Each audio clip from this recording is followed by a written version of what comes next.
The story opens with a brutal naval battle. Amidst the crashing waves and burning ships, an unstoppable warrior sweeps across the battlefield like a demon of war. This warrior cuts through enemy ranks and shatters the Frankish defenses, even as Vikings fall all around him. Yet, far from retreating, he bravely pushes forward, confronting an overwhelming army. Eventually, he falls into the sea and vanishes into the dark depths of the waters. That man is none other than Thors, a truly legendary warrior. But now, his life is entirely different. He currently resides in a peaceful village in northern Iceland, a place perpetually covered by the cold and snow. Since childhood, the village children have grown up dreaming of a distant paradise, a land covered with vast green fields and blessed with a warm, inviting climate. Only one person in the village has ever reached that place, the elder Leif, who recounts tales of a paradise called Vinland, a destination far, far beyond the vast open ocean. However, life in their village is certainly not easy. In recent years, the climate has changed quite drastically, making survival increasingly difficult for everyone. Many villagers have already abandoned the region, and if things continue this way, their home could end up completely uninhabited. Because of this, Floki and Thors discuss the possibility of emigrating in search of a new home. Nevertheless, such a journey is far from simple. Years ago, Leif was trapped in a sea of ice, and, if something like that were to happen again, the elders and children would not survive the ocean's bitter cold. The village's origins trace back generations to when their ancestors fled Norway due to the king's tyranny. However, the young Thorfinn, Thor's son, refuses to accept this particular story. Enraged, he rushes to confront his father about the true events of the past. At that very moment, Thors' family is caring for a gravely wounded slave, a man teetering on the very brink of death. The slave, absolutely terrified, prefers to die rather than return to his former master. He had risked his life to escape and had made it all the way to the village in search of refuge. Shortly thereafter, some strangers appear in the village. They are slave hunters, dispatched to recover the fugitive who escaped the previous night. In this harsh world, slaves are considered the absolute lowest class. They are not seen as people and are forced to work until death under the cruel yoke of their masters. One of the men, Halfdan, arrives at Thors' house and discovers the dying slave. Facing the ruthless soldiers, Thors makes a risky decision. He offers to purchase the man. This act is seen as a direct challenge to the slave owner's authority, but Thors does not hesitate for a moment. Once upon a time, Thors was a ruthless killer on the battlefield. He knows the true price of freedom and hopes that someday his son will also be able to understand it. The Vikings have a peculiar tradition. Everyone gathers together to bathe on Saturdays. The Saxon soldiers, having discovered this habit, prepare a cunning ambush. In a village in northern England, the troops attack mercilessly, slaughtering everyone, including women and children. Meanwhile, in Thors' village, a large ship appears on the horizon, accompanied by a group of elite soldiers. They have come in search of a legend, of the man known as the Troll of Jom, but that is a part of his past that Thors has desperately tried to erase from his life. Floki, an old acquaintance, meets with Thors and informs him of the true reason for his arrival. Their army has recently attacked a Danish village, and among the dead was the sister of the King of Denmark. This incident has ignited the spark of an imminent war, and the king now wants Thors to join his army. In the past, Thors was the commander of the Jomsvikings, a group of truly fearsome warriors. However, his escape to this remote village was seen as an act of betrayal and, in theory, his fate should have been immediate execution. However, due to his invaluable contributions in the war, his punishment was pardoned until now. But the past never truly disappears completely. Floki has not come alone. He has brought his men, who have surrounded the entire village. If Thors rejects this offer, the innocent people will suffer greatly. After years of running, war has once again caught up to him. Meanwhile, Thorfinn is growing increasingly frustrated. War seems glorious to him, a path to prove his bravery, but Thors does not want his son to follow that particular path. For him, a true warrior does not fight to prove his strength, but rather to protect precious lives. Listen to me very carefully, Thorfinn. You have no enemies. No one truly has any enemies.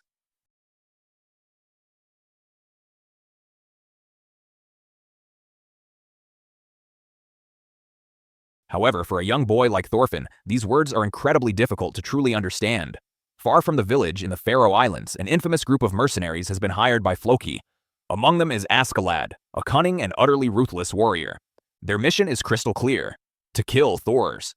The bounty for the head of the Troll of Jom is extremely high, which makes it clear the immense power still attributed to Thors. In the village, several men volunteer to depart with Thors. However, he only accepts 5.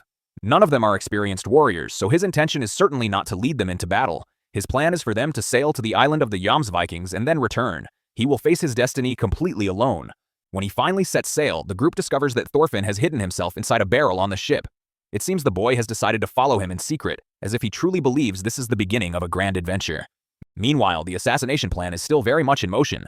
The King of Denmark does not appear to be aware of the plot against Thors, which strongly suggests that Floki has his own personal interests in this matter. The young people of the village, excited by the idea of going to war, are still far too naive. They long to hear of Thor's glorious exploits on the battlefield, But, for him, those memories are nothing more than oceans of blood and mountains of countless corpses. The only thing he has never been able to forget is the day Helga, his beloved wife, gave birth to their first child. In that very moment, Thor understood the profound fear that haunts even the bravest warriors, the dread of dying without ever seeing his child again. That single thought was enough to make the Troll of Jom drop his sword and seek a life of peace. When the ship carrying Thors and his group arrives at the designated meeting point indicated by Floki, the Elder Leaf senses that something is terribly wrong. Before he can warn the others, enormous chunks of wood and rocks come crashing down, blocking the only exit between the towering cliffs. Thors, knowing that danger is truly imminent, hands his son, Thorfinn, a small knife so that he might defend himself. Sadly, that very knife will become the sole memory Thorfinn will ever have of his father in the future, in a life filled with profound loneliness and burning hatred. Suddenly, enemy ships surround the villagers. Amidst their laughter, Askeladd's mercenaries mock the situation, a whole squadron mobilized just to attack a few simple, defenseless fishermen. But when Thors finally springs into action, their faces change completely. Thors proves himself to be an absolute monster in combat. Without needing any weapons, he defeats his enemies with his bare hands, rendering them unconscious without ever taking their lives. One after another, the mercenaries fall before his overwhelming strength. Bjorn, one of the most feared warriors in the group, consumes a mushroom that transforms him into an unstoppable berserker. But even that is not enough. Thors defeats him with seemingly no effort at all. The sound of Thors' blows echoes loudly through the air. It's as if a thunderclap is falling upon the battlefield. No one can truly believe what they are witnessing. A single man is confronting two ships full of mercenaries with archers lurking from high above. However, none of them dare to move a muscle. They all know they stand absolutely no chance against him. Despite his complete dominance in the fight, Thors understands that he cannot win without endangering his crew, and with his son among them, he has no other viable option. Therefore, in an attempt to resolve the conflict without any further violence, he proposes a hand-to-hand duel against Askeladd, the enemy leader. Askeladd accepts, knowing that to refuse would make him look utterly ridiculous in front of his entire crew. Nevertheless, in the ensuing combat, Thors easily dominates him. Askeladd barely manages to inflict a superficial cut on his body, but, after that, he is left completely defenseless against the sheer fury of the Troll of Jom.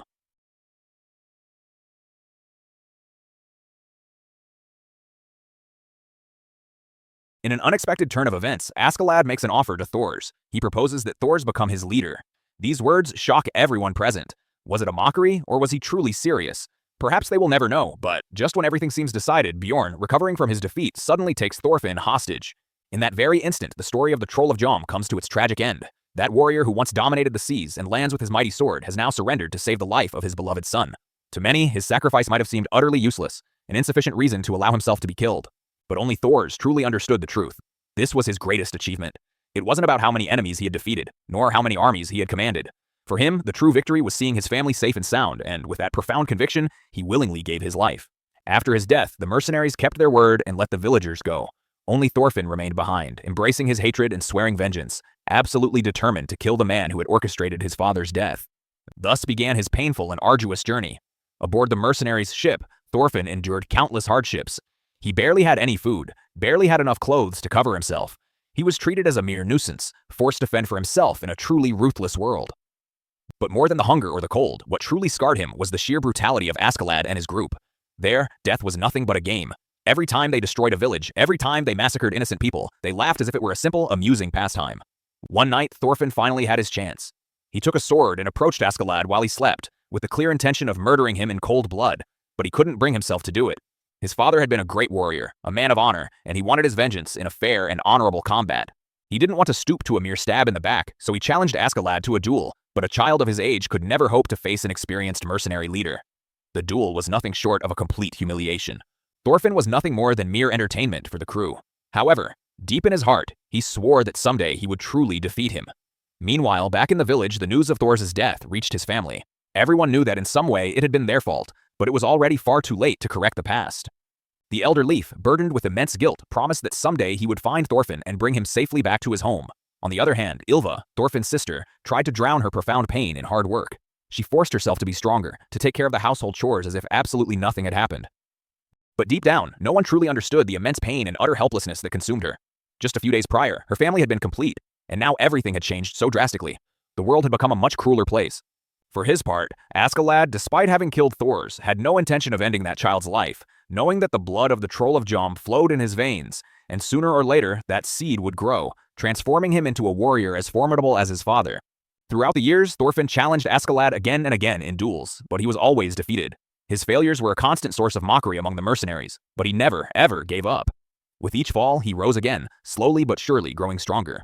However, as time went on, hatred became his sole reason for living. He could never escape the dark shadow of vengeance, and his soul remained trapped in a raging storm of fury that seemed to have no end. From ancient times, Viking longships with their dragon-headed prows were a terrifying symbol for any people who saw them appear on the horizon. Wherever the Vikings went, plunder and massacres inevitably followed them. England, being a rich and fertile land, became a constant target for these brutal incursions. In the year 1002 AD, the Anglo-Saxon kingdom launched a massive campaign to eradicate the Vikings from their lands. In response, the Danish army retaliated with increasingly brutal attacks, plunging the entire region into an endless, bloody conflict. The chaos was so utterly devastating that the stench of decaying corpses permeated the very air of all England. Seeing a clear opportunity, Askeladd negotiated with the Danes. He offered to fight on the very front lines in exchange for a substantial reward in gold once they conquered the country. In the midst of this infernal war, Thorfinn, still just a child, became trapped in a relentless cycle of blood and violence. He knew that, to survive and someday avenge his father, he had to become a truly fearsome warrior.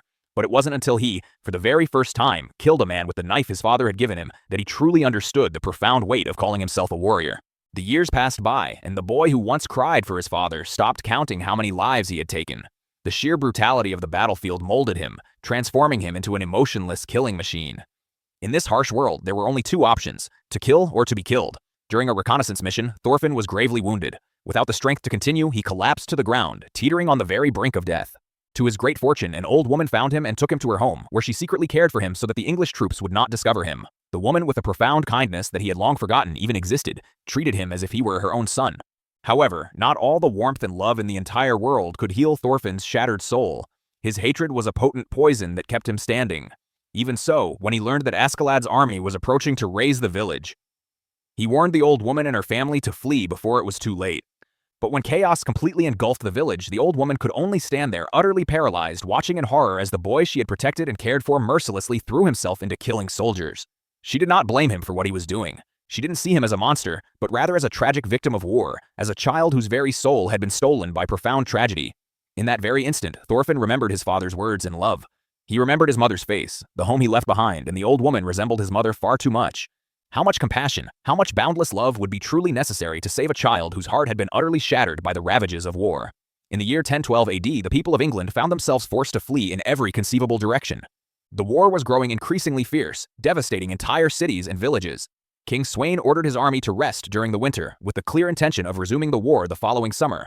Meanwhile, in France, two opposing factions were engaged in an intense battle for control of a formidable fortress. For days, the attacking forces attempted to breach the defenses, but the formidable barriers and enemy archers made invasion utterly impossible. Askeladd, taking advantage of the respite in England, decided to head to France to plunder. His plan was quite simple: help the attackers take the fortress and then divide the treasure among themselves. For his part, Thorfinn was no longer a defenseless child. After years of relentless battle and immense suffering, he had transformed into a truly lethal warrior, with skills honed to a razor's edge by his extensive combat experience. He fought alongside the pirates to further strengthen his combat prowess, but, deep down, his true objective remained to avenge his father's death. Askeladd sent him as an emissary to negotiate with the attacking faction. His mere presence alone was enough to make the French soldiers tremble with fear. In that era, the Vikings were widely known for their utter cruelty and their insatiable thirst for war. The French called these northern invaders Normans, a name forever associated with death and widespread destruction. As the battle had reached a complete stalemate, the enemy commander seriously considered the Vikings' offer. At dawn, the battle resumed once more. The attackers were expecting reinforcements, but, instead, Thorfinn had vanished from the camp. The commander, an obese and highly ambitious man, thought he had been thoroughly deceived. But, before he could even react, Askeladd appeared with his Viking army, carrying their ships on their shoulders.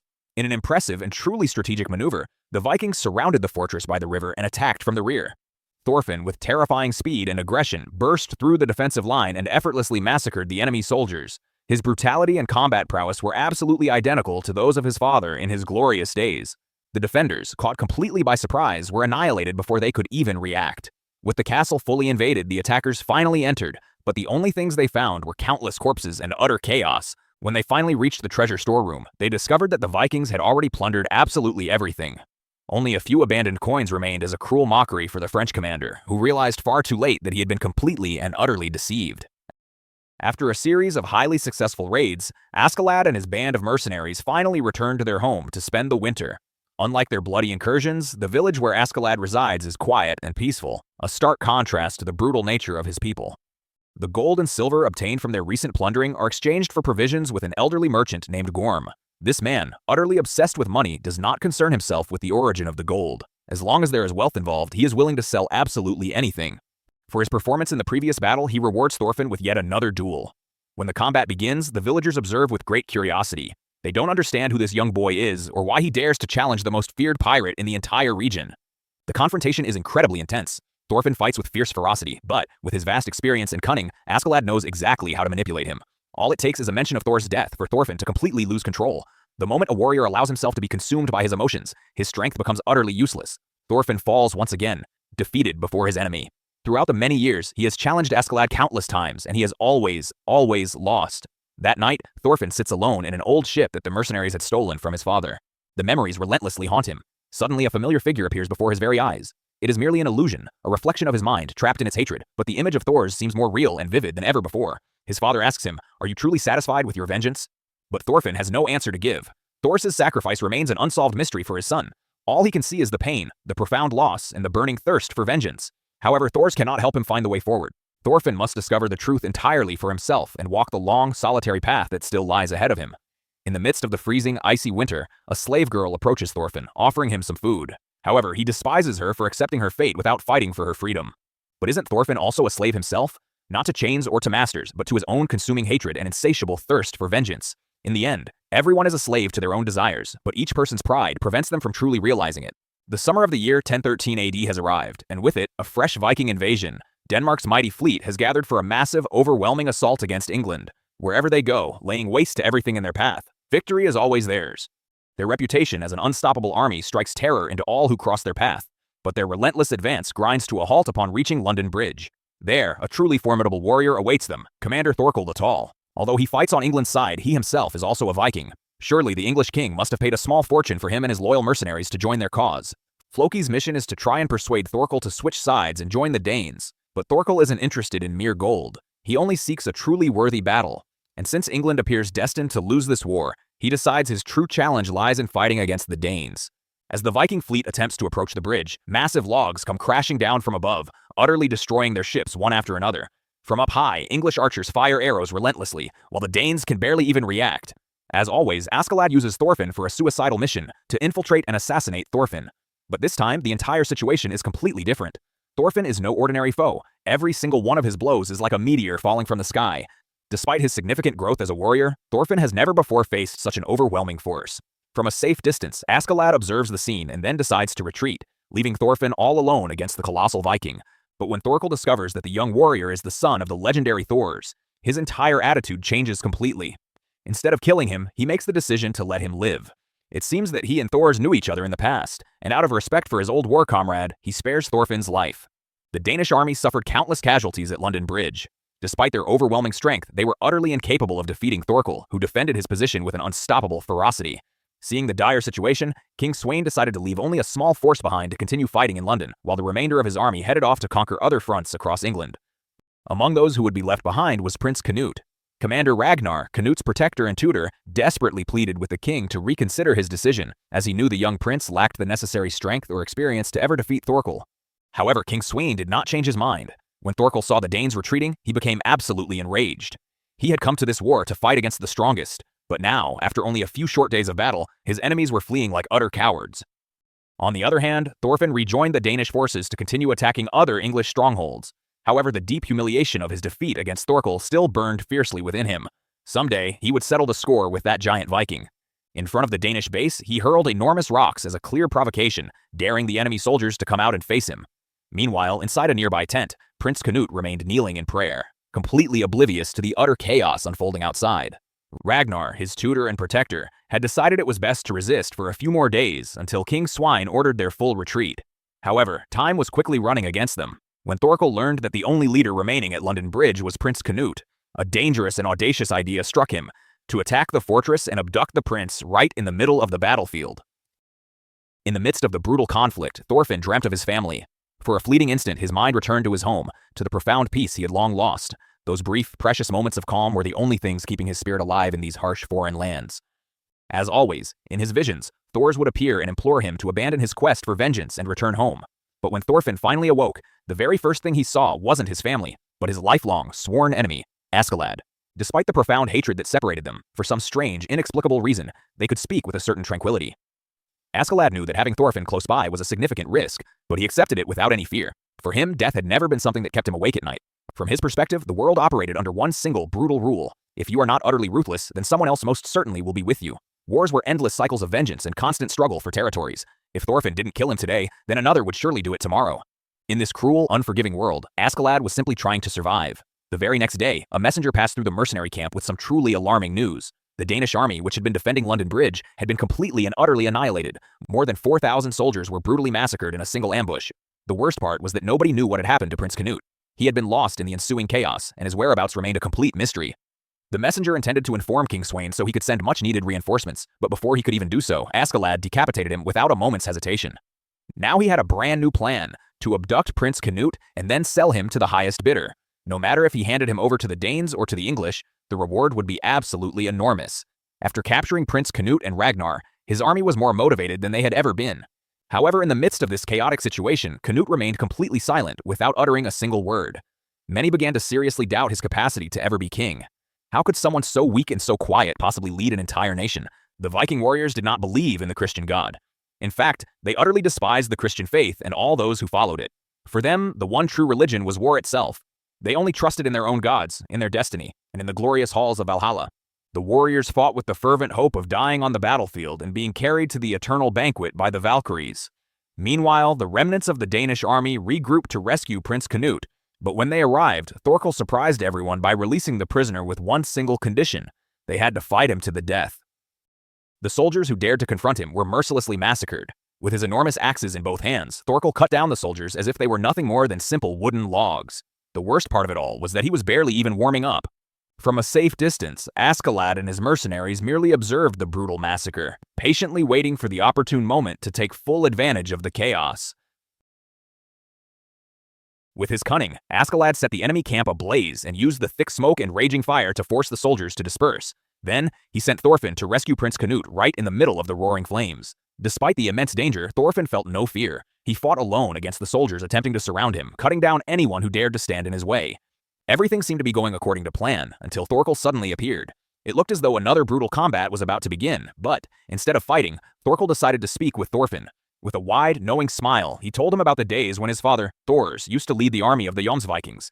Even he, Thorkel, could never truly defeat the Jomsviking troll, and in a completely unexpected turn of events, Thorkel handed Prince Canute over to Thorfinn as a most unusual gift. It was his unique way of acknowledging the young man's lineage, but it was also a stern warning. This would be the very last time he would ever spare his life.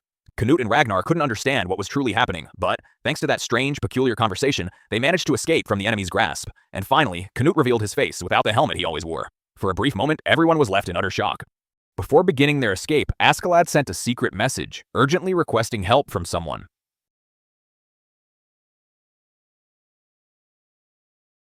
Among the mercenaries, there was a scout named Expert at tracking enemy movements from a great distance. According to his calculations, the enemy army would reach them within a single day. Many in the group suggested forming a defensive line and preparing themselves for a fight, but Askeladd flatly rejected that idea. His one and only order was to keep advancing and simply wait for the aid he had specifically requested. However, nobody could understand where these reinforcements would possibly come from.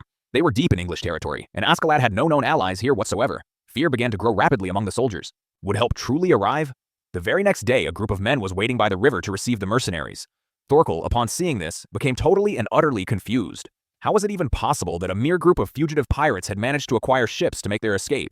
What Thorkel didn't know was that on the other side of the river lay an independent territory, one that belonged to neither England nor Denmark. It was an arid place with very scarce natural resources, widely known as Wales. Although it was considered a single region, its territory was actually divided into several small kingdoms that had survived for centuries in complete isolation. It turns out that one of those kingdoms responded to Askeladd's plea for help, but quite obviously they didn't do it out of simple kindness. The Welsh kingdom wasn't interested in rescuing Canute, but rather in taking full advantage of the situation to negotiate a treaty with Denmark. If they helped the prince now, then in the future, Denmark would not be able to invade their territory. When Canute heard these conditions, he was left in complete and utter shock. Why was the destiny of his entire nation being decided by others? Why did all of his decisions first have to go through Ragnar? At that very moment, everyone around him thought the exact same thing. This prince simply doesn't have what it takes to govern a country. But what nobody knew was that in the upcoming episodes, Canute would truly surprise absolutely everyone. The people of Wales had been waiting for generations for the arrival of a legendary hero. The ancient prophecies spoke of a day when Artorius would return to restore their old kingdom and build a truly glorious empire. But dreams of greatness could not save the mercenaries at this particular moment. As Askeladd's army attempted to traverse the mountains, a small Welsh kingdom suddenly blocked their path. Dozens of archers aimed at them from above, poised and ready to attack. And to make matters even worse, Thorkel and his army were rapidly approaching from behind. In the year 1013 AD, King Sweyn's army, personally led by the king himself, had conquered almost all of England. The Danes were sweeping across all fronts, securing one victory after another. However, the one single mystery that the king still couldn't solve was the whereabouts of Prince Canute. Meanwhile, Askeladd's group continued to advance when, quite suddenly, a small kingdom from Wales launched an attack on them. The enemies sought to capture Canute and use him as a hostage, thereby forcing King Sweyn to sign a peace treaty with Wales. Enemy archers had positioned themselves everywhere, completely surrounding Askeladd's entire army. In that desperate situation, it seemed utterly impossible that they could ever get out alive. But despite the imminent danger, Canute did not react like a future king should. Instead of leading, he simply hid behind Ragnar, entrusting his very life to the soldiers who surrounded him. However, nobody could entirely blame him. Since his early childhood, Canute had grown up in a palace filled with endless intrigues and treacherous betrayals. To simply survive, he had learned to remain silent and to always obey, for anyone who showed themselves to be a threat to the throne was mercilessly murdered. Facing the imminent battle, Askeladd took the initiative and negotiated directly with the enemy leader. Only 3 individuals participated in this crucial conversation, and all of them shared one thing in common. They were descendants of Wales. Here, a great secret was finally revealed, one that Askeladd had kept hidden even from his very own men. He was, in fact, descended from a legendary line of Welsh warriors.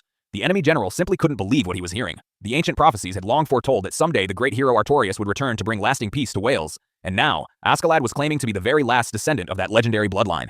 However, his true purpose was not to become a king or even a hero. Everything he did solely to protect his beloved homeland. His real underlying plan was to use Canute as a mere tool to obtain a prestigious title within the Danish court.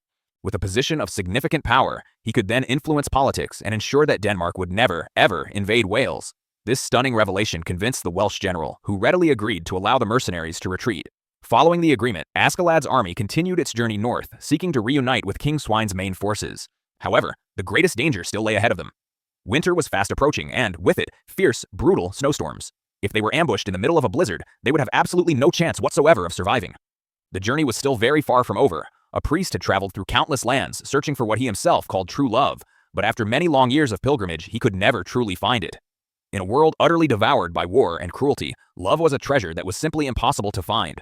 One day, while speaking with a group of mercenaries, he heard the incredible story of Thors, the Jomsviking troll. As they recounted, during a fierce confrontation with him, Thors had defeated dozens of enemies using only his bare hands, without killing a single soul. How many warriors in this entire world can truly comprehend the profound meaning of love as Thors once did? In a small, humble house, a family was having dinner in the midst of the furious winter blizzard. Before eating, they prayed to God to thank him for the food they had received. The villagers believed firmly in divine justice. Whoever commits evil, sooner or later, will surely be punished. However, no one is truly free from the darkness that lies deep within their own heart. The family's daughter had stolen a ring, completely captivated by its beauty. She knew it was wrong, but her extreme poverty simply didn't allow her to buy it. With great remorse, she decided to return it the very next day, but it was already far too late. That very same night, Askeladd and his Vikings violently stormed into the village. Not a single soul could escape. All of the inhabitants, including innocent children and women, were mercilessly massacred. Neither food nor riches mattered. The entire village was utterly exterminated in a single instant. The only survivor was the young girl who had stolen the ring. At first glance, she might have seemed incredibly fortunate, but in reality she was condemned to the cruelest torment of all, to bear witness to the brutal murder of her entire family. Her soul, utterly devastated, wondered if God was truly observing this immense suffering. Was this his way of punishing her? And what about the utterly ruthless Vikings? Would God punish them for their heinous crimes? Her village had prayed with such deep devotion, trusting completely in divine justice. Why then was their end so incredibly tragic? Floki brought the news to King Sweyn about the battle to rescue Canute. He informed him that the prince had indeed escaped and was now wandering aimlessly across England, but instead of sending any reinforcements to save his own son, the king did absolutely nothing at all. It seemed that Sweyn had no real interest in recovering his son, perhaps because he saw absolutely no value in such a weak and utterly useless prince. Meanwhile, the young girl from the village eventually made her way to a tavern where Thorkel happened to be.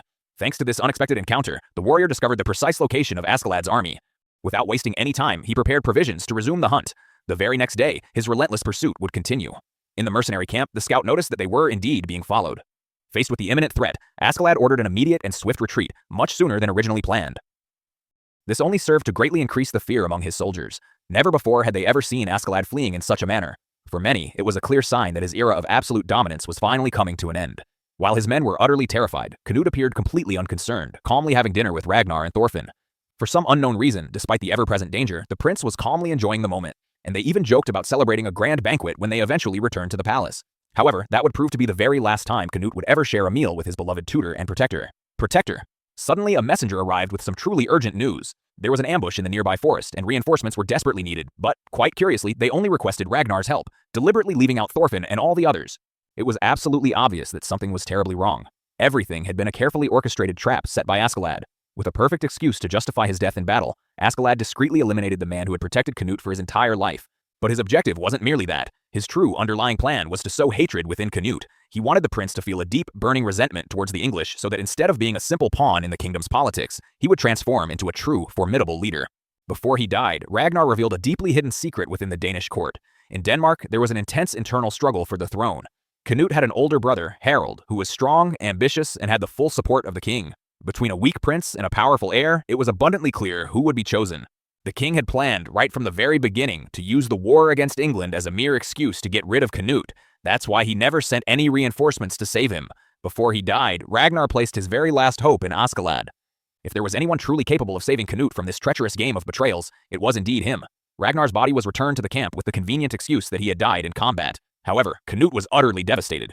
The man who had protected him the most had vanished from his life forever, for his excessive protection had turned Canute into a weak and fearful young man. Now, with absolutely no one left to lean on, Canute had no other choice but to awaken his true inner nature.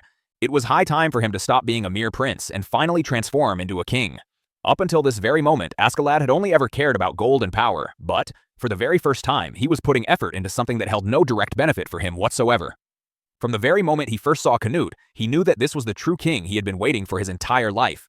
Meanwhile, the Vikings were brutally interrogating a terrified villager, desperately trying to extract some information. Suddenly, the scout arrived with some truly bad news. An enemy squadron was rapidly approaching at a very high speed. After gathering more information from the villager, Askeladd confirmed his absolute worst fear. Thorkel was indeed right behind them. Upon hearing the name of the giant Viking, many soldiers immediately panicked. Some thought about fleeing, while others completely lost all faith in Askeladd. For days now, the situation had been growing increasingly difficult with each passing moment. For many, the only viable way out was to hand over Prince Canute and negotiate for peace, but Askeladd absolutely refused to do that. His unwavering insistence on saving Canute only sowed even more doubts within his own army. Why was he risking so very much for a prince who offered him absolutely no reward whatsoever? Finally, Askeladd stopped giving any explanations. Instead, he offered an opportunity to his men. Anyone who wished to retreat was free to do so. However, what appeared to be a noble act was, in actual fact, a deadly trap. Those who abandoned Askeladd's army and joined Thorkel would not live for very long. Askeladd knew perfectly well what Thorkel was like. The giant Viking utterly despised cowards, and anyone who arrived at his camp begging for their life would be instantly killed on the spot. So he used the lives of the deserters to slow down the enemy's advance. But, despite this desperate strategy, the enemy was drawing ever closer. Time was running out, and the war was on the verge of taking a truly unexpected turn. Askeladd had already foreseen precisely what was about to unfold. That's why, even before the revolt erupted, he warned Bjorn and Thorfinn to be fully prepared, just in case their own men decided to turn against him. Just as they finished destroying the bridge they had crossed, an intense, brilliant light suddenly illuminated the distant sky. Those were the gleaming reflections of the swords and spears from Thorkel's army, rapidly closing in on them. Upon witnessing this sight, Askeladd's soldiers completely lost all faith in their leader. They could no longer continue their flight. There was absolutely no escape left for them. In their desperation, they demanded that Askeladd surrender Prince Canute and negotiate their immediate surrender with Thorkel. Thus, the war was no longer solely against their relentless pursuers, but also against his very own men. Amidst all the ensuing chaos, Thorfinn fled with Canute, leaving Askeladd behind to confront the treacherous rebels all by himself. However, the cart transporting the prince was intercepted by a group of enemy soldiers, leaving him with no protector. Meanwhile, Thorfinn had vanished completely from the scene. His sole purpose in life was to avenge his father's death, and he absolutely could not permit Askeladd to perish at the hands of anyone but himself. Therefore, at the very last possible moment, he made the crucial decision to return to the battlefield to save him. However, Askeladd was already completely surrounded by his enemies. If the confrontation had been a fair, one-on-one, hand-to-hand combat, he surely would have been able to resist and manage to stay alive. But this world, alas, is neither just nor honorable in the slightest. Realizing they couldn't possibly defeat him in a direct frontal assault, the treacherous rebels resorted to using ranged weapons, showering him with a volley of arrows. Even a legendary formidable warrior such as Askeladd cannot truly fight against the inevitable hand of fate. From the very beginning, he had already firmly chosen Canute as the one individual in whom he would place all his unwavering faith. He simply did not possess the luxury of time to await the fabled return of the hero Artorius. The only viable course of action left for him was to mold Canute into the powerful king who would ultimately secure the protection of his beloved homeland, Wales. The treacherous rebels, in a desperate last-ditch attempt to save their own lives, handed over Askeladd's agonizing, dying body to Thorkel, foolishly hoping to be allowed to join his formidable army. But, as it often does, history repeated itself once more. Thorkel, without hesitation, ordered every single traitor to be executed without any exception whatsoever. For Thorkel, cowards simply did not deserve any place within his mighty army. Thus, the entire rebellion culminated in a truly bloody and massive execution. The soldiers found themselves utterly unable to escape their predetermined fate. Upon witnessing Askeladd on the very brink of die fighting or to die surrendering, directly challenged Thorkel to a desperate no-holds-barred tragically. The formidable Viking giant enthusiastically accepted the challenge. If Thorfinn emerged victorious, he would finally reclaim Askeladd's body. If he were to lose, his ultimate fate would be irrevocably sealed. The duel commenced with an absolutely terrifying intensity. Thorkel's massive axe was incredibly powerful and utterly destructive. Deeply immersed in a profound trance, utilizing his exceptional agility, vividly seeing the image of Ragnar skillfully his relentless attacks, not related by blood, had, since Canute's earliest childhood, cared for him with the unwavering devotion of a true father. Now, Canute was compelled to confront his true destiny head-on. He was no longer merely a lost and vulnerable prince. He was, in fact, the rightful heir to the throne of Denmark, and very soon, he would reveal to the entire world who he truly was. Ragnar's greatest error had been to completely forget that Canute was, by birthright, destined to govern a powerful kingdom. A kingdom, by its very nature, simply cannot afford the luxury of being either kind or weak. To truly survive and thrive in a world utterly rife with deceit and constant betrayals, a certain degree of calculated cruelty becomes absolutely necessary. And Ragnar's tragic death proved Ragnar had shielded Canute finally awakened the slumbering prince, raising him instead as a fragile, timid, and fearful fighting unbridled fury against the Viking mercenaries. But something about the scene simply didn't make sense. Why were all these men so utterly willing to kill each other simply for the sake of capturing a mere prince? Suddenly, the priest's words made him question absolutely everything he had ever believed. Does God truly bestow his divine love in an entirely equitable manner upon all those who faithfully believe in him? If Canute had not been born a prince, would Ragnar have loved him in precisely the same way? If he had been just an ordinary, common peasant, would those very same soldiers be fighting for him with such an intense, unwavering passion? How truly accurate were the deeply held beliefs he possessed concerning the nature of love? According to the priest's teachings, true love could only be found in death. In that ultimate state, individuals were utterly incapable of committing any evil whatsoever. Humans, after all, cannot choose the circumstances of their birth. So what then is the ultimate truth? According to the priest, it all ultimately boils down to nothing more than simple, inherent discrimination. While Prince Canute was deeply immersed in his profound existential crisis, the brutal duel between Thorfinn and Thorkel continued unabated, reaching its absolute most intense point. Thorfinn managed to inflict multiple cuts on various weak points across his formidable opponent's body, but Thorkel astonishingly barely reacted at all. Thorkel's incredibly muscular body was nothing short of an impenetrable fortress. It truly didn't matter how many small, superficial wounds he received. His superhuman, immense stamina allowed him to relentlessly continue fighting. Meanwhile, Prince Canute finally achieved a profound clarity in his thoughts after his deeply impactful conversation with the priest. According to the Christian father, God had originally bestowed upon humanity a truly perfect world, but the relentless struggle to possess it was, in fact, a choice made entirely by humans themselves. The world itself is not inherently cruel. Rather, it is humans, he remained completely and utterly out of control, and inherent wickedness, still entirely blinded by his overwhelming fury. However, the Canute who now stood before him was no longer the same weak, timid, and easily frightened young man he had once been.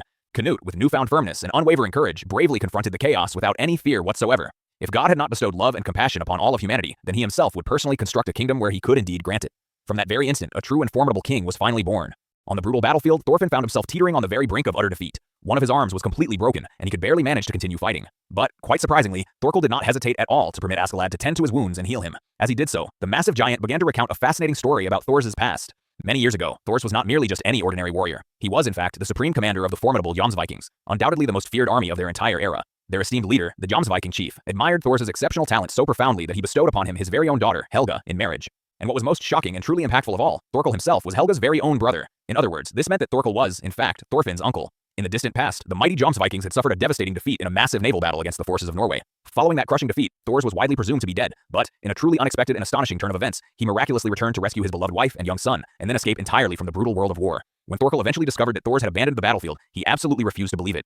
How could such an incredibly formidable warrior possibly renounce absolutely everything he knew for the sake of a peaceful, quiet life? Ever since that day, Thorkel had been relentlessly searching for the definitive answer or how many formidable enemies he decisively defeated. He never once found the answer he sought. What exactly does it truly mean to be a genuine, honorable very same profound question began to resurface once more. However, at this critical moment, right here on the battlefield, there was absolutely no time for such deep reflection. If Thorfinn truly wished to emerge victorious in this intense hand-to-hand combat, it would be utterly impossible to achieve it through sheer brute force alone. That is in any struggle against a significantly stronger enemy, crucial the only viable path to victory patiently lay in employing cunning strategy and to unleash the decisive winning blow. Many years ago, when Askeladd himself he was in fact brought down only a single solitary time in his entire long life. The mighty giant on his massive body there existed any battle throughout his entire life. Very few individuals were aware of. Following Askeladd's brilliant strategy, the formidable Viking giant managed to achieve the utterly unthinkable. Amidst all the ensuing commotion and chaos, Prince Canute made his unexpected appearance and brought the giant crashing down. The young prince, who had once been so timid and fragile, now radiated an undeniable aura of confidence and powerful leadership. With a firm, commanding, and truly imposing voice, he ordered the entire battle to cease immediately. But what was most astonishing was his absolute and unwavering determination. Canute displayed no fear. He knew full well that King Sweyn would never, ever accept him back. After all, the monarch had meticulously planned to assassinate him, intending to hand the throne over to his brother, Harold. For this very reason, Canute had made a final, resolute decision.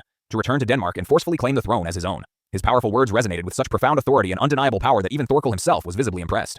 It was only the second time in his entire life that he had ever witnessed someone with such an incredibly determined and resolute gaze. The very first time had been when he bravely confronted the legendary Thors. Only 2 individuals in the entire world had ever managed to truly earn his profound respect, and now Prince Canute stood proudly among them. After a long, contemplative moment of silence, Thorkel finally made his momentous decision. The most feared and formidable warrior in all of England formally recognized the young prince as his future king. For Thorkel, it was far more intriguing to observe where destiny would ultimately lead this remarkable young man of such an unbreakable will. On the other hand, Askeladd was absolutely and completely euphoric with joy. For countless years, Askeladd had patiently awaited the emergence of a true and genuine leader, and now, at long last, his arduous search had finally come to an end. Canute was no longer merely a fugitive prince, he was now a king in ascendance, fully prepared and ready to claim his rightful destiny. Even Floki, surprisingly, could not possibly believe his own eyes at what he was witnessing. Canute had not only successfully returned to the Danish camp, but he had also, remarkably, managed to persuade Thorkel to join his burgeoning cause. The entire situation was rapidly becoming increasingly favorable for the young prince. Askeladd knew with absolute certainty that this was the perfect, opportune moment for a decisive coup d'etat. Canute's brother, Prince Harald, was conveniently far away from the kingdom, which meant that if King Sweyn were to die at this precise instant, the throne would automatically and irrevocably fall into Canute's capable hands. Previously, the young prince would have never ever imagined assassinating his very own father, but the immense difficulties and harsh realities of his journey had completely and utterly transformed him. Now, he was fully prepared and willing to get his hands dirty, to do whatever it took to obtain precisely what he desired. Instead of placing his trust in God, Canute had now decisively chosen to place his faith entirely in himself. When Canute finally presented himself before the king, he was immediately met with his very first true test of courage. The entire chamber was filled with hidden archers, poised and ready to fire if anyone made even the slightest suspicious movement. Askeladd, drawing upon his vast experience, immediately noticed the cunning trap. He quickly warned Canute to maintain his composure and, under no circumstances, to reveal his true intentions. King Sweyn was visibly surprised, even taken aback, to witness the determined and resolute expression on his son's face. That was precisely the same resolute face he himself had worn in his own youth, when he had fought and ruthlessly betrayed his very own family to ascend to the throne. Sweyn believed neither in faith nor in morality. He only ever trusted in the absolute power of the crown, and any perceived threat to his kingdom had to be eliminated regardless of whether it was his own son. As a cunning way to distance Canute from the very center of power, King Sweyn granted him a small, seemingly insignificant territory on the kingdom's distant border. But this was no reward. It was, in fact, a carefully laid trap. If Canute were to accept, he would be banished from the capital and lose all his vital influence over the Danish army. If he dared to refuse, he would be summarily executed on the spot. But Askeladd, ever astute, had already anticipated this very move. King Sweyn could not simply dispose of Canute without facing severe consequences. After all, the prince had been instrumental in subduing Thorkel, and now his presence was absolutely crucial for maintaining the morale of the entire Danish army. If the king were to exile him, it would undoubtedly destabilize the crucial confidence of his loyal troops. At that very moment, Sweyn and Askeladd became deeply embroiled in an intense battle of wits. Both men knew perfectly well that they were each dealing with an incredibly dangerous and formidable enemy. The first individual to lose their patience would inevitably be the one defeated. Thanks to Askeladd's exceptional skill in manipulating the delicate situation, Canute successfully managed to avoid banishment. However, this hard-won victory was merely the very beginning of his long and arduous path towards claiming the throne. However, the assassination of the king would prove to be far from as easy as Askeladd had initially envisioned. A single solitary error could potentially destroy all of his meticulously laid plans. Furthermore, the once dominant Viking army that had previously commanded the battlefield was simply no longer the same formidable force. Many brave warriors had tragically fallen during the prolonged war. Others, utterly weary of constant combat, had chosen to retire to a peaceful, quiet life within their villages. The era of the feared and bloodthirsty Vikings was undeniably drawing to its close. Perhaps this was indeed divine justice for the innumerable heinous crimes they had committed in the past, or perhaps it was simply the harsh price they were destined to pay for a cruel and unforgiving fate. For a full 15 long years, the elderly Leif Erikson never once lost his unwavering hope of bringing young Thorfinn back to his rightful home. Currently, he was making his living as a merchant, actively participating in the grim and brutal trade of slave trafficking between the largest and most prominent cities. And then, by a truly remarkable coincidence of fate, he unexpectedly found himself in precisely the same location where Prince Canute was imminently about to arrive. The very next day, a crucial royal meeting was scheduled to take place where all the high-ranking commanders and esteemed nobles would be formally summoned. Canute was deeply concerned. He knew that King Sweyn would undoubtedly attempt to divide his lands and Thorkel's as far apart as humanly possible, specifically to militarily isolate them and prevent them from consolidating their growing power. If he were to accept the king's proposed deal, he would inevitably lose his vital military strength. If he were to reject it, he would be immediately branded as a traitor. But Askeladd, ever the strategist, had already anticipated this very maneuver. That's why he meticulously prepared a political spectacle, a theatrical event, however, skillfully manipulate public opinion in their astonishing aspect of the entire incident. When the royal fleet finally arrived in the city, right before the very eyes, Leif Erikson suddenly appeared out of nowhere and attacked. The young boy he had known so many years ago had now become a cold, ruthless, and utterly merciless warrior. Leif had desperately hoped that Thorfinn would react upon seeing him, perhaps asking about his mother, his sister, or their distant home. But Thorfinn uttered not a single word, asked absolutely nothing. On the other hand, the supposed assassination no emotion whatsoever. Nothing more than an elaborate farce. The only thing that truly mattered to him, cunning plans. The only thing that meticulously prepared a body double was his burning desire. Following this staged tragedy, rumors concerning the fierce struggle for the throne between the two princes rapidly spread throughout the populace. If King Sweyn were to attempt to separate Canute's forces, that action alone would only serve to confirm that a fierce power struggle was indeed unfolding within the kingdom. Once again, Askeladd had skillfully outmaneuvered the king in his very own political game. However, there still remained one significant obstacle in their path. Ragnar's younger brother, who, in appearance, served Canute, but, in reality, was a cunning spy for King Sweyn.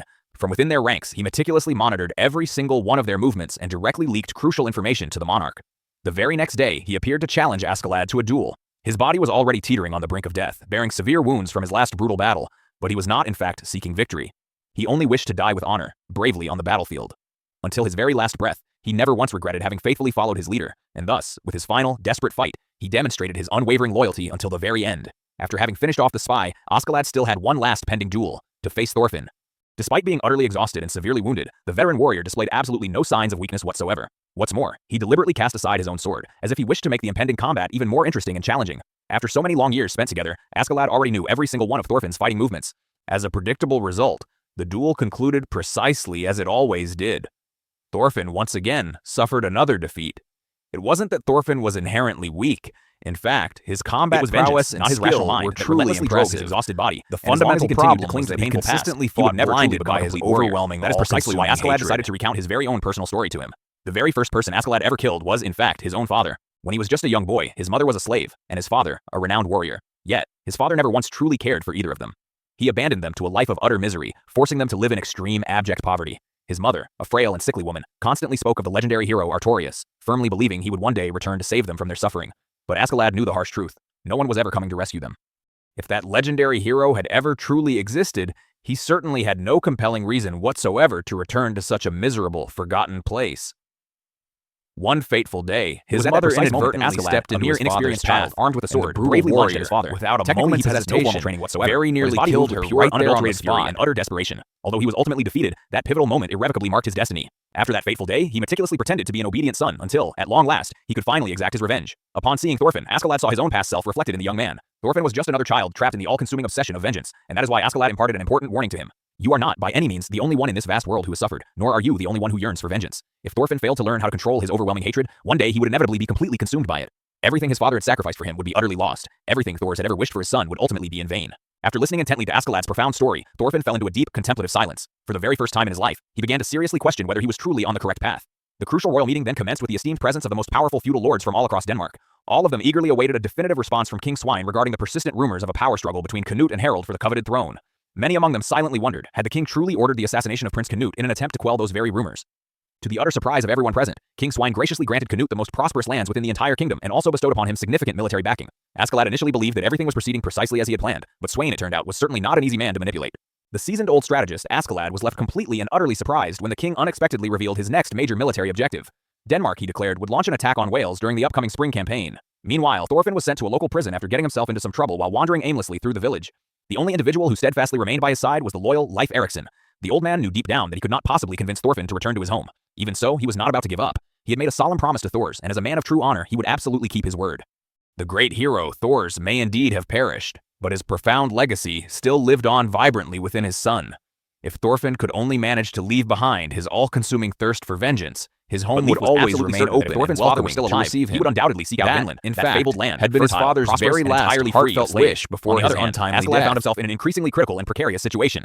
Askeladd knew he absolutely could not permit Denmark to launch an attack on Wales, but none of his carefully devised strategies seemed capable of halting the impending invasion. If King Sweyn were ever to discover Askeladd's true Welsh lineage, not only would Askeladd himself surely perish, but Prince Canute would also be eliminated due to his close connection with him. Now, the single pressing question remained. What would Askeladd possibly do to alter the very fate of this impending war? Askeladd, it seemed, had run out of all other options. In a truly desperate act, he openly and defiantly opposed King Swin's plan to invade Wales. He attempted to convince the king that the land was barren, arid, and utterly devoid of valuable resources, making an attack completely pointless. However, King Sweyn had never in fact been genuinely interested in the meager resources of Wales. What he truly desired was to corner Askeladd and force him into an impossible choice: save Prince Canute, or save his beloved homeland. With the overwhelming power of the entire kingdom crushing down upon him, Askeladd saw no other viable way out, and thus, he made the most radical and shocking decision of his entire life.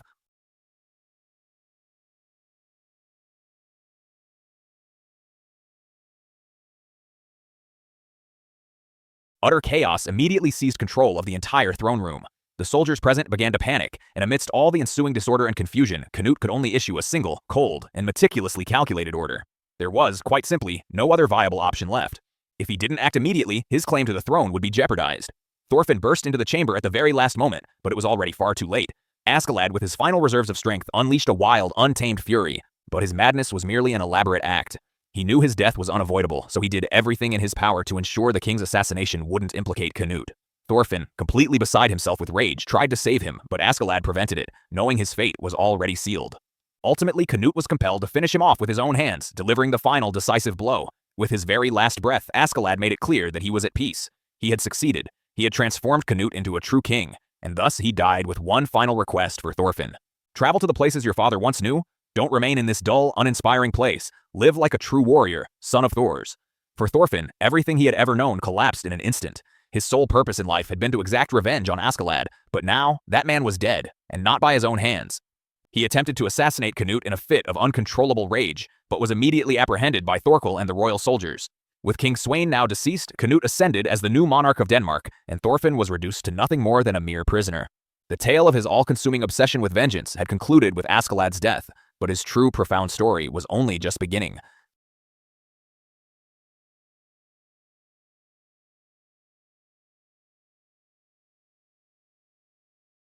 Sometime later, in a peaceful, quiet village, a young man named Einar lived with his mother and his younger sister.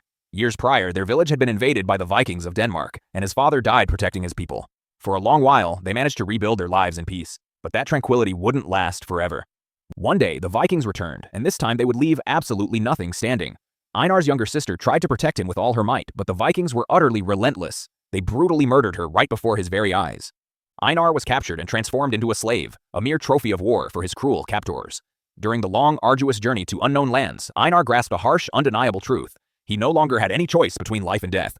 He was nothing more than a piece of merchandise in the hands of the invaders. Along with other slaves captured from various lands, he was transported to a bustling slave market. There, they were washed and dressed appropriately, preparing them to be sold to the region's merchants. Einar considered escaping, but he quickly understood that such a feat was utterly impossible. He wasn't in his homeland, he had no money, no allies, and absolutely nowhere to go. The local inhabitants would never, ever assist a runaway slave. From the very moment he set foot in that place, his destiny was irrevocably sealed. His only viable option was to obey his future master until the very end of his life. After being brutally beaten, Einar finally came to accept his cruel, inescapable reality. Meanwhile, Leif Erikson arrived at the slave market, holding on to the faint hope of finding Thorfinn. Despite the many years that had passed, he still hadn't given up on his unwavering mission. He had sworn to return Thor's son to his home, no matter how much time elapsed. But fate, it seemed, had entirely different plans in store. A wealthy landowner noticed Einar among the other slaves. Upon learning that he had worked as a farmer in his past, his interest in him significantly increased. Thus, Einar was purchased and taken to an enormous agricultural estate. When he arrived at the estate, he was utterly shocked. Before him, endless, fertile fields stretched out as far as the eye could see. For a brief moment, he remembered his home, his family, the happy times he had lost. But those memories only brought him immense pain. That life no longer existed. All that remained for him was to look forward and accept his harsh, new reality. The landowner assigned Einar to work alongside another slave, Thorfinn. Their task was to clear the dense forest directly in front of them. If they managed to clear the land and cultivate it successfully, they would be able to purchase their freedom. Einar clung desperately to this newfound hope, but Thorfinn didn't react at all. He showed not even a flicker of emotion or interest. For Einar, this represented an opportunity for a brand new beginning. For Thorfinn, nothing made sense. He still didn't know why he was alive. He still had no purpose in life.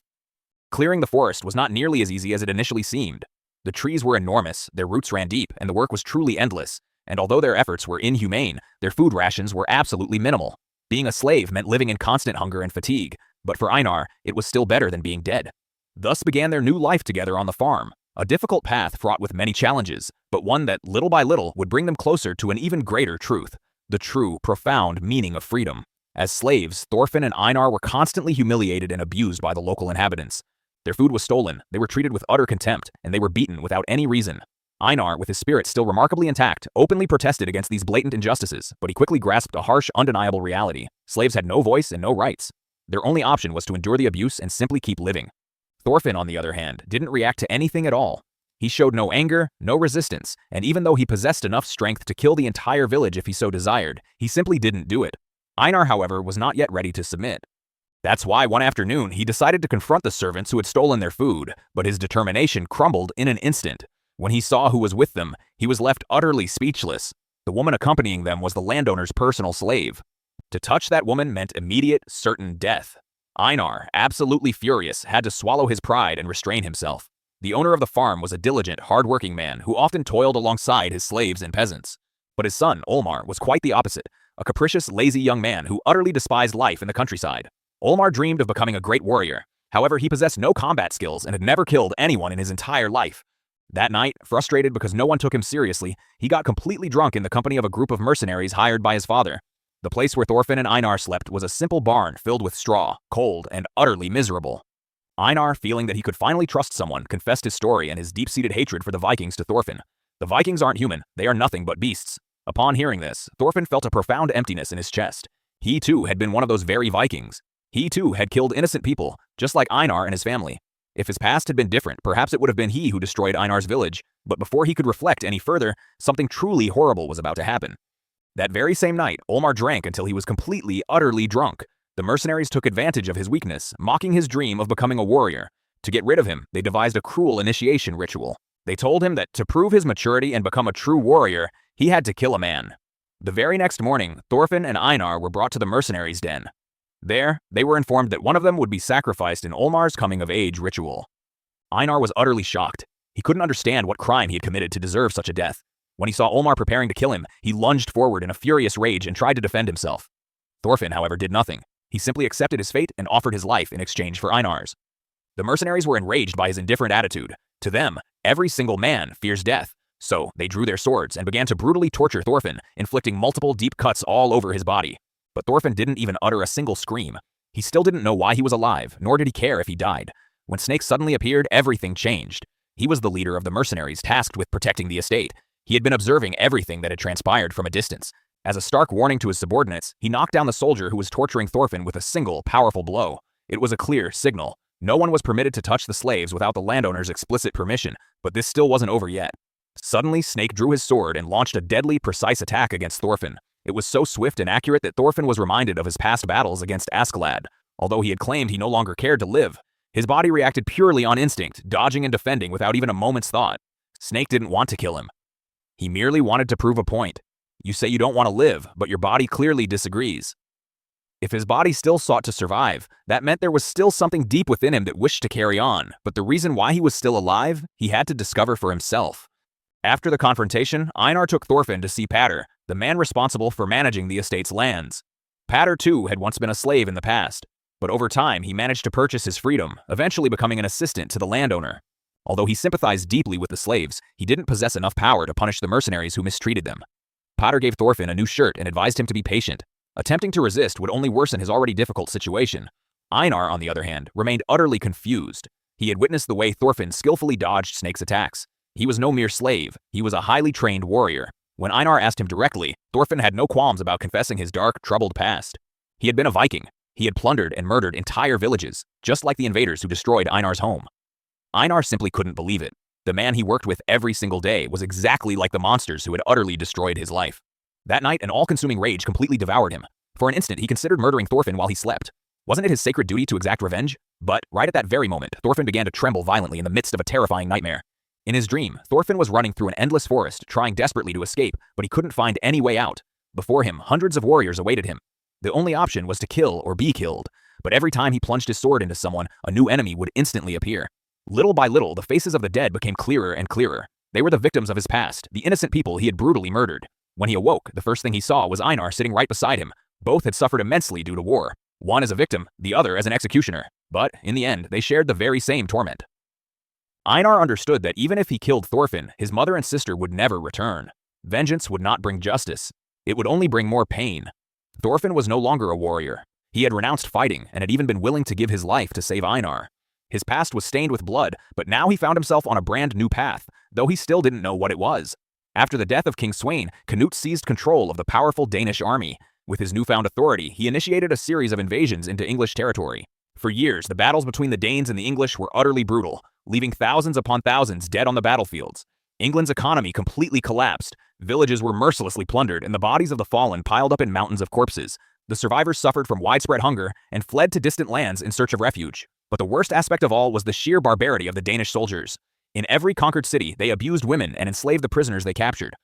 However, Canute would not tolerate these acts of unnecessary cruelty. He ordered the execution of all soldiers who raped or attacked innocent people. For him, war was only to be waged on the battlefield itself. Civilians were not to be victims of the conflict.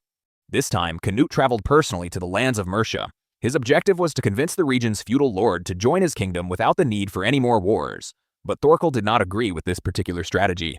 The Viking giant erupted in a furious rage when Canute forbade him from attacking Mercia. For him, the only way to resolve a conflict was with the sword. Attempting to persuade enemies with mere words was a complete waste of valuable time. There is no such thing as war without bloodshed. If someone invades, someone must die. That's how it has always been, and that's how it will always be. Canute, however, no longer thought like a simple warrior. He was now a king, and his war was waged not only with swords, but with intricate strategies and shrewd politics. The feudal lord of Mercia attempted to negotiate with Canute. He offered a vast amount of riches in exchange for the Danish troops to withdraw, but Canute flatly rejected his offer. He wasn't seeking gold, he wanted the very throne of England. To achieve this, he gave the leader of Mercia only one option: if you desire peace, assassinate King Ethelred. That very same night, Canute lit a massive bonfire in front of the feudal lord's castle. Simultaneously, columns of smoke rose up across the entire region. Each one of those signals represented a city that was already under the firm control of the Danes. If the Lord of Mercia failed to uphold the agreement, his land would be utterly razed by dawn.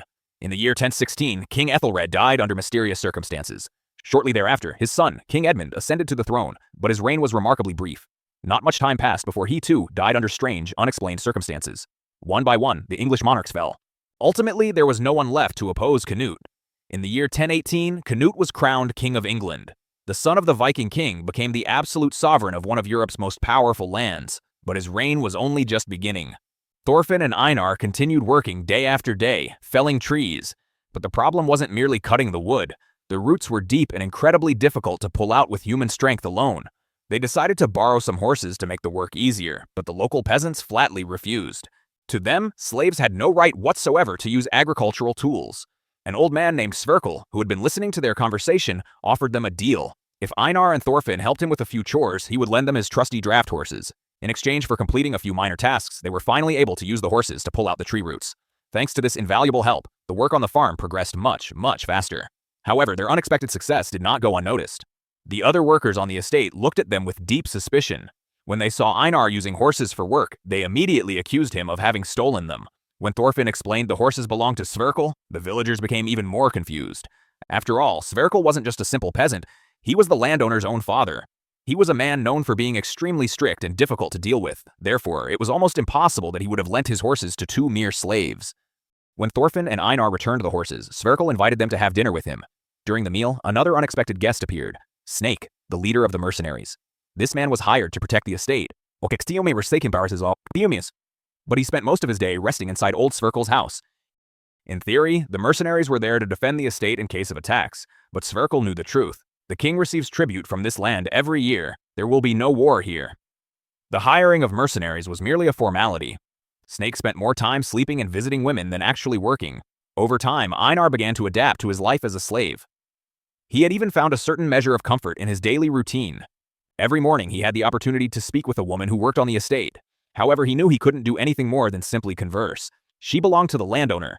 If he dared to do anything inappropriate, they would kill him without a moment's hesitation. Little by little, the efforts of Thorfinn and Einar began to bear fruit.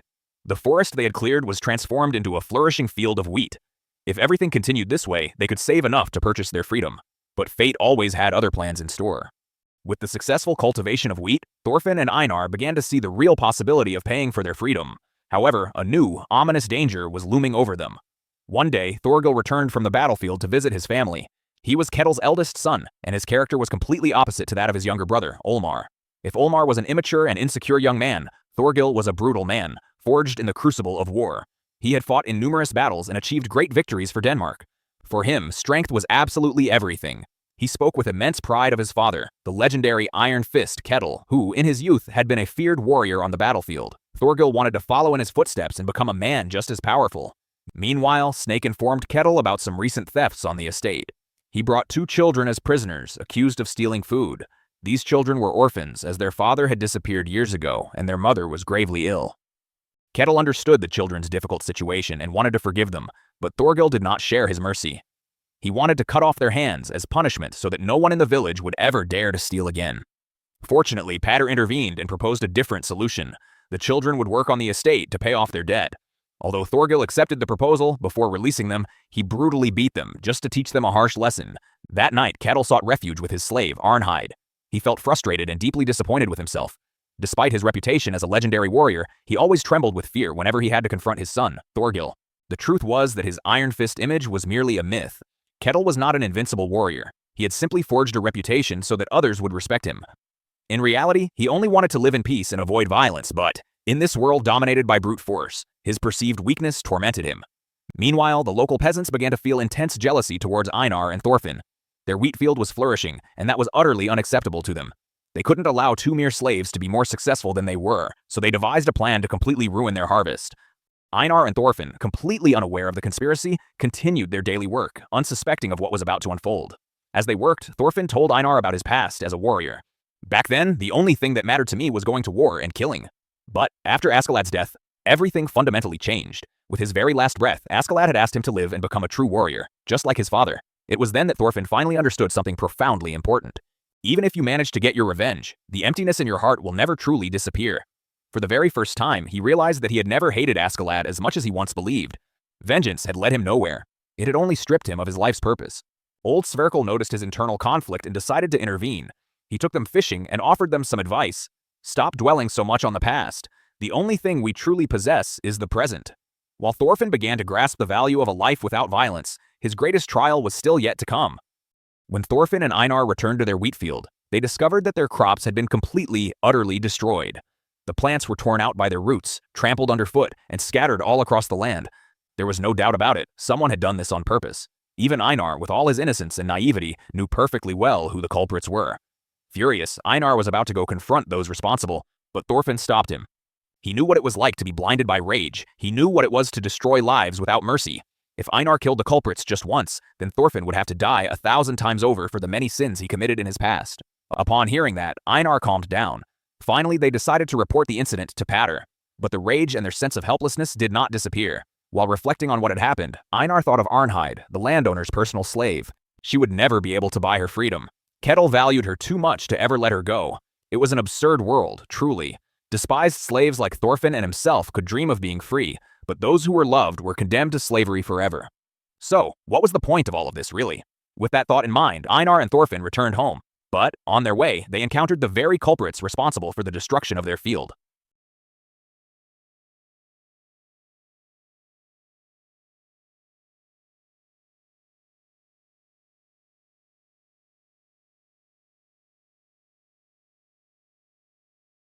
Punches, bites, kicks. It was a battle between slaves and peasants, between the oppressed and those who believed themselves to be superior. Thorfinn tried to resist the violence, but he was struck on the head and lost consciousness. Meanwhile, Einar kept fighting with all his might, but his fierce gaze frightened the peasants. They didn't want the problem to become bigger than necessary. They knew the slaves would be punished no matter what happened, so finally they decided to retreat, but the damage had already been done. While Thorfinn lay unconscious, he had a terrifying dream. He met his father in a peaceful and tranquil place. But Thors was not happy. "Why do you smell of blood? What have you been doing with the dagger I gave you?" Thorfinn tried to answer, but he couldn't. Suddenly, the ground trembled and opened up beneath his feet. He fell into an endless abyss, and upon reaching the bottom, he found himself in an interminable battlefield with corpses piled up everywhere. The screams of the dying filled the air. It was a hell made of war and death, and that was the final destiny of all warriors, including himself. In this place, there are no victors or vanquished. There is only death. Everyone is an enemy to everyone else, and the war never truly ends. It's an endless cycle, an eternal condemnation. Thorfinn had already lived in this hell before. When he followed Askeladd on the battlefield, he was no different from the warriors trapped here. This was his home, a home of blood and utter despair. He had managed to escape once, but the fight with the peasants dragged him right back. As he hung from the abyss, trying to cling to something, dozens of corpses began to climb up his legs, scaling over one another. They were the victims Thorfinn had murdered in the past, but what truly terrified him wasn't their number, but that he couldn't recognize their faces. He had killed so many innocent people that he no longer remembered their faces. He had forgotten every single one of them. The weight of his guilt crushed him. He wanted to ask for their forgiveness, but he knew his words wouldn't change anything. Nothing could erase what he had done. Suddenly, Askeladd cut down the archers who were attacking Thorfinn with his sword. "Wake up, you idiot!" There was no resentment in his voice, only pure determination. He didn't want Thorfinn to remain trapped here. Escape this hell and live your own life. If you follow the path your father dreamed for you, that will be enough for him to rest in peace.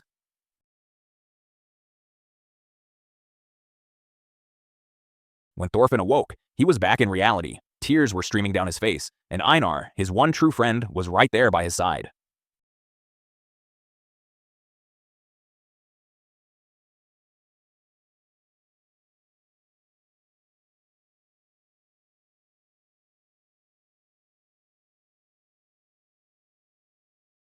The instant he made that promise, he saw the image of his father peacefully fading away. It was as if, finally, he had found peace, because now his son understood the true meaning of what it meant to be a warrior. 3 years passed. During all that time, Thorfinn and Einar worked tirelessly, without any rest. Finally, they cut down the very last tree in the forest. Pater informed them that the next year's harvest would be enough to purchase their freedom. The day they had dreamed of for so long was finally about to arrive. Einar felt truly happy. He was on the verge of regaining his freedom, but his happiness would be even greater if Arnheid could also leave with him. As the two thought about their future, the landowner Ketil arrived with some unexpected news. As a reward for their hard work, he would grant them their freedom ahead of schedule. They only needed to finish planting the harvest. After that, they would be free to leave. Ketil would be going on a journey to trade in Woodlandia. When he returned, he would hand them the official liberation documents. Meanwhile, in England, King Canute had already consolidated his dominion. He had conquered the entire kingdom, and now he was preparing to return to Denmark. His objective was to visit his brother Harold, who was gravely ill. Previously, they had been very close brothers. When their father died, his kingdom was divided into two parts. Canute received England, and Harold was crowned king of Denmark. While Canute fought in distant lands, Harold always sent him reinforcements and support. But when Canute managed to consolidate himself as king of England, Harold fell ill. Was it all just a simple coincidence, perhaps? When Canute arrived at his brother's bedside, Harold publicly declared that he would cede the throne of Denmark to him. It was at that very moment that Canute became paralyzed. For an instant, he saw the face of his father, Sweyn, observing him with a mocking gaze. "Harold always loved you, and you poisoned him." The spirit of the old king mocked his son. "You said you wanted to build a peaceful world, and now you've taken the throne with poison. Is this truly your grand vision of peace?" For a moment, Canute hesitated, wondering if he had done the right thing, or if he was becoming the same tyrant as his father. But it was already too late for any regrets. Power isn't obtained with pretty words. Those who wear the crown must cross the line between ambition and peace. If he made a single mistake, he would become a monster just like Sweyn. The next morning, Canute and Wolf engaged in a friendly duel. The soldiers were surprised to see how much their king had truly changed. Years ago, Canute was a weak, fearful young man, dependent on his prayers to God. But now, he fought on par with a veteran warrior. His transformation was undeniable. After the duel, Gunnar, one of the king's advisors, presented himself with a grave concern. Denmark was in a financial crisis. Canute maintained an enormous army in England, and all the taxes collected there were used to support those soldiers. To resolve the lack of money, Canute planned to increase taxes in Denmark, but Gunnar warned that this decision would provoke protests throughout the entire kingdom. The advisor suggested that the king demobilize part of the army to alleviate the expenses, but Canute refused. If he withdrew the troops now, the English people could rebel and reclaim their country. Denmark could not afford to take that risk. Meanwhile, Ketil arrived in Denmark laden with tributes for the new king, but no sooner had he set foot on land than he received the shocking news. King Harold had died and Canute had inherited his throne. Now, Ketil not only owed tribute to the King of England, but also to the King of Denmark. While Ketil dealt with his political problems, in another corner of the city, Olmar continued to cause trouble. The young man kept looking for fights in the city, hitting anyone who seemed weaker than him. Olmar kept dreaming of becoming a great warrior, but reality was very far from his fantasy. While resolving the problems of his troublesome son, Ketil met an elderly merchant, Leif Erikson. Leif had been searching for a slave named Thorfinn for years. When he described his appearance, Ketil realized that it matched the young man working on his farm. For the first time in a very long time, Leif had hope of finding Thorfinn. He decided to visit Ketil's farm before returning to his home. If Thorfinn truly was there, then he would do everything possible to convince him to return home. Thorgil managed to get his brother Olmar an opportunity to present himself before the king, but Canute decided to put him to the test. He ordered him to demonstrate his sword skill by chopping a roasted pig on the table. It was a ridiculously simple task, but Olmar, even with his sharp sword, failed to cut it. No matter how much he struck the pig, the meat wouldn't even split. Everyone in the hall burst into laughter. Olmar became the laughingstock of the entire town. For days, people wouldn't stop mocking him, and his shame had only just begun. The next day, a king's messenger arrived in the city, looking for a group of mercenaries. Something big was about to happen. The king's messenger appeared in the city with a message for Olmar. He had not been accepted as a royal guard, but the strangest thing was that the messenger asked the mercenaries to deliver the news to Olmar in the most provocative way possible. They didn't ask any questions. They were paid for the job, so they simply did as they were asked, going directly to mock Olmar. They loudly recalled his humiliating failure to cut a pig, provoking him in front of the entire town. Olmar completely lost his composure. Thorgil arrived just in time to see his brother being humiliated, but instead of helping him, he told him that he must regain his honor by fighting. "If you die in this duel, at least you won't live as a coward." Thus, Olmar prepared to fight against one of the mercenaries, but at the decisive moment, someone threw a coin towards the mercenary's eye. This distracted him for just a second, and in that instant, Olmar pierced his neck with his sword. He had killed him, but without realizing that someone had intervened to help him. The other mercenaries were also massacred in a matter of seconds by Thorgil. The brothers had won the fight, But that was exactly the outcome Canute wanted. The king planned to use this murder as an excuse to confiscate all the wealth of Kitil and his family. The royal soldiers were already waiting. As soon as the fight ended, they would appear to arrest the brothers, but Canute hadn't counted on one thing. Thorgil was not a man who would be caught so easily. When the soldiers tried to apprehend them, Thorgil unleashed his fury. In the blink of an eye, he massacred almost all of them. He only left one of the soldiers alive, took him prisoner, and forced him to confess the truth. The soldier, terrified, revealed the king's entire plan. From the very beginning, Canute had manipulated Olmar into committing a crime. Then, he would use that crime as justification to seize all of Ketil's lands. After discovering the betrayal, Ketil and his family had no choice but to flee. They hid on Leif Erikson's ship, who agreed to help them in exchange for a promise. If Thorgil and his family arrived home safe and sound, Ketil had to free Thorfinn. However, King Canute would not let them escape so easily. He sent a squadron of 100 elite soldiers to Ketil's estate to capture him, and among them, there was a face from the past that Thorfinn never expected to see again, because now the old friend he once knew was no longer the same as before. Thorfinn and Einar's freedom was getting closer and closer. They only needed to await Ketil's return, and at last, they would be able to decide their own future. However, Einar began to feel quite nostalgic. After spending years cultivating the land, he had grown fond of the farm. The outside world was still engulfed in war, and no one could guarantee what awaited them out there. At lunchtime, Snake realized that his master had not returned. Worried, he went out to look for him and found him unconscious in the fields, exhausted from overwork. Arnheid was ordered to take care of him until he recovered. The peasants were glad to see that Arnheid was taking charge of Sverkel. Ever since she arrived, the meals had become more abundant. Beef, fish, pork. Obviously, the sick old man couldn't eat that much, so Snake, Thorfinn, and Einar took the opportunity to eat like never before. Even if they were still slaves, that moment of tranquility and togetherness made them feel truly free. It had been a very long time since Arnheid could talk to anyone. So that night, while caring for Sverkel, she shared her story with Thorfinn and Einar. That same night, Fox burst into Snake's house with alarming news. A slave from another estate had escaped. The worst part was that before fleeing, he had murdered his master's entire family. Snake ordered patrols throughout the entire region. If anyone found the slave, they were only to watch him, not confront him directly, but not everyone was willing to follow orders. The next morning, Fox and some guards found someone suspicious, but they decided to ignore Snake's order. There was a large reward for capturing the slave, and every single one wanted to take the credit.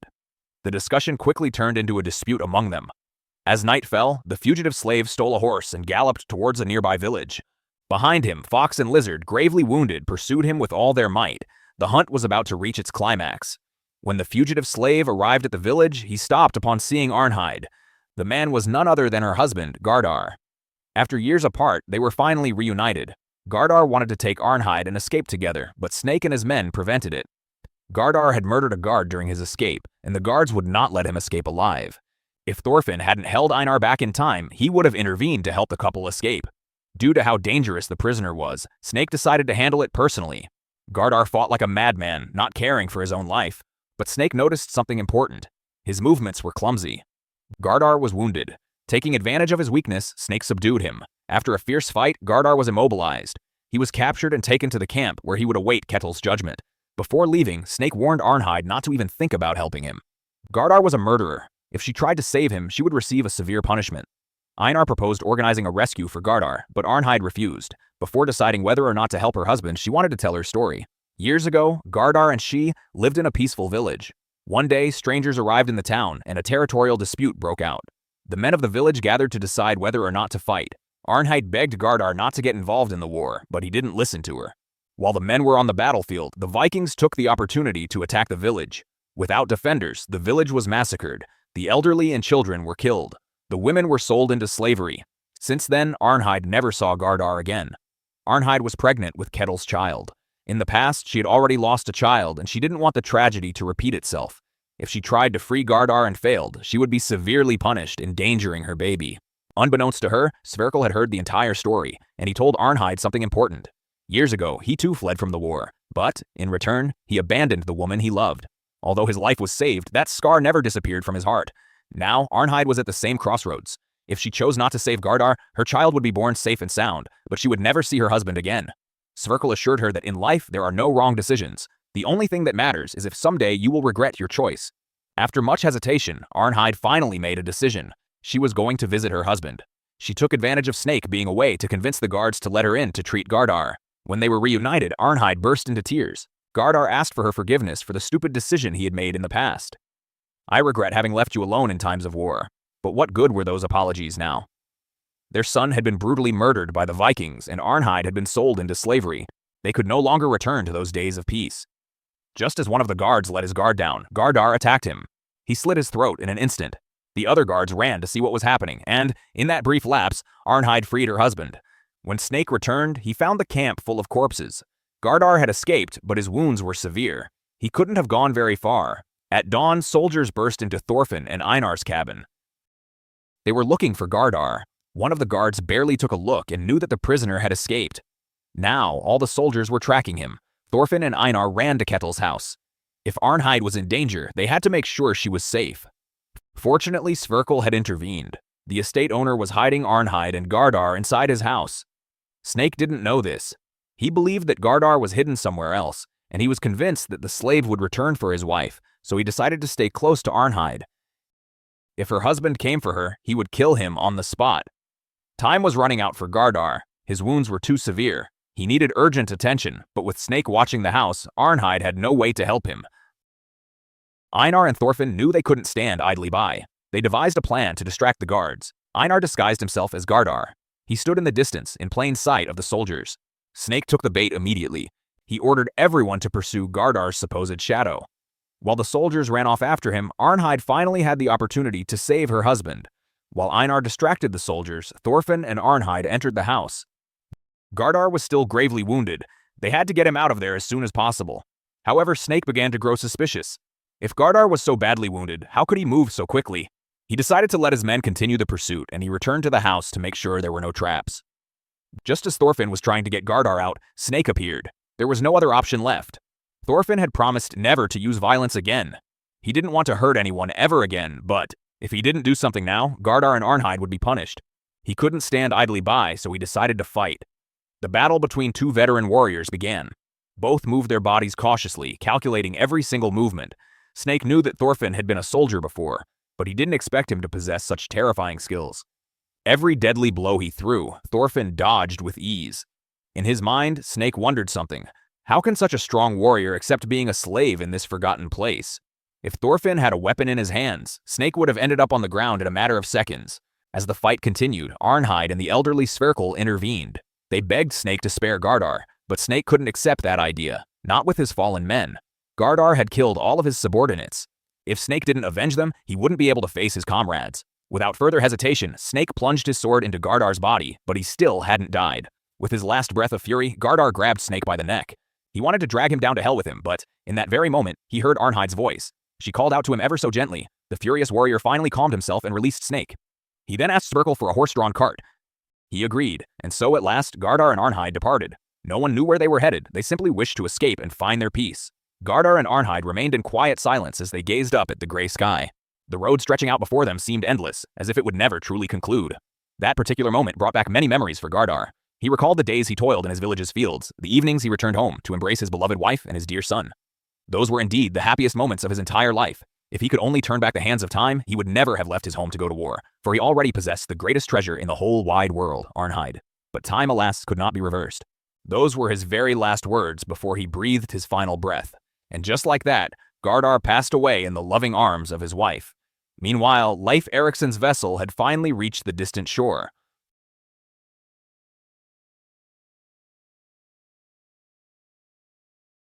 Thorgil was quite eager for the impending battle that was about to commence, but Ketil was utterly in shock, unable to accept the harsh truth.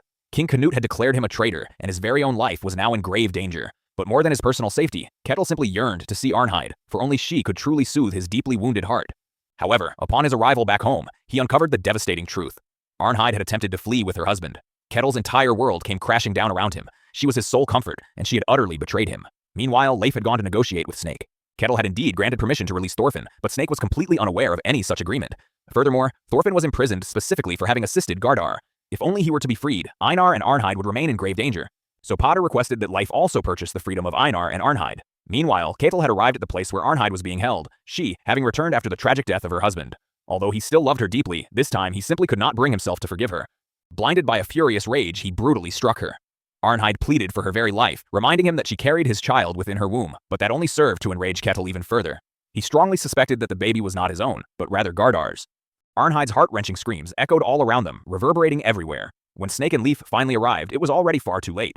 Arnhide lay unconscious, completely covered in blood. Both her life and that of her unborn child were now in grave peril. The recent devastating losses had pushed Kettle to the very brink of the abyss. He now had absolutely nothing left to lose, and therefore, nothing at all to fear. Kettle gathered all the peasants from the village and successfully convinced them to prepare for the impending battle against the king's formidable army.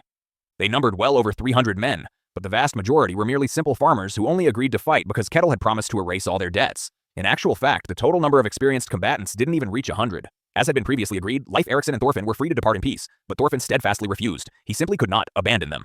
Leif was utterly surprised to see him.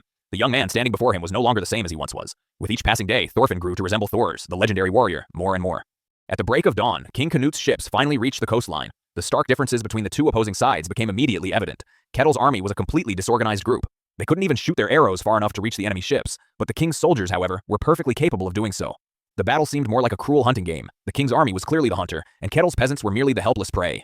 Even so, Canute dispatched an emissary to negotiate their surrender, but Kettle, with unwavering resolve, flatly rejected the generous offer.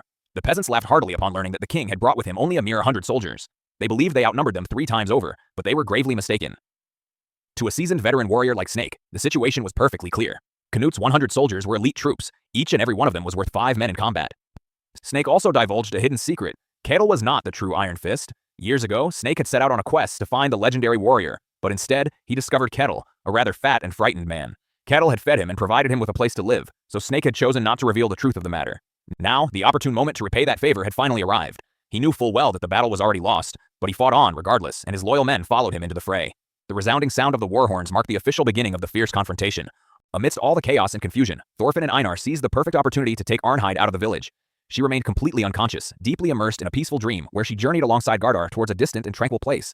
In the cart, her 2 children were also present, laughing and playing together, completely oblivious to any worldly concerns. Suddenly, Gardar turned towards her and offered a serene, gentle smile. He told her that it was now time to bid farewell to all their friends. Arnhide did not comprehend immediately, and with utter bewilderment clearly reflected upon her face, she inquired as to the reason why, but Gardar offered no reply. He merely observed her with a gentle tenderness as the dreamscape of her slumber began to slowly fade away. The journey was rapidly drawing to its conclusion. The battlefield was becoming stained crimson with blood. King Canute's soldiers possessed a vastly superior level of combat skill. In a very short amount of time, the majority of Kettle's peasants were brutally massacred. Snake found himself compelled to order a full retreat. Otherwise, every single one of them would surely perish. Meanwhile, Thorgil cleverly exploited the widespread confusion to attempt a surprise attack against Canute. The king had dispatched all of his soldiers to the front lines, leaving absolutely no one to protect him. If the attack were to succeed, the entire war would end in that very instant. But just as Thorgil was about to deliver the fatal mortal blow, Wolf appeared and swiftly blocked the assault. Within a mere matter of minutes, the royal guard rushed to answer the urgent call for aid. Thorgil had lost his golden opportunity to assassinate the king, leaving him with no other choice but to flee. Arnhide slowly opened her eyes. Consciousness was gradually returning to her, but so too was the undeniable certainty that her time in this world was rapidly drawing to its close. She felt neither fear nor any sense of desperation, only a quiet, profound yearning to bid farewell to Einar and Thorfinn. She had finally found the peaceful place where she could at last rest, far away from all suffering, reunited with her beloved husband and her children in the other world. Einar clung to her hand with all his might, as if by doing so he could hold on to her for just a little while longer. He desperately pleaded with her not to give up, to keep on fighting, but Arnhide merely offered him a serene smile, filled with both tenderness and a quiet resignation. Her words were spoken softly, yet they were heavily laden with a truth that deeply wounded. Her beloved ones were no longer present in this world, so then, why should she herself remain?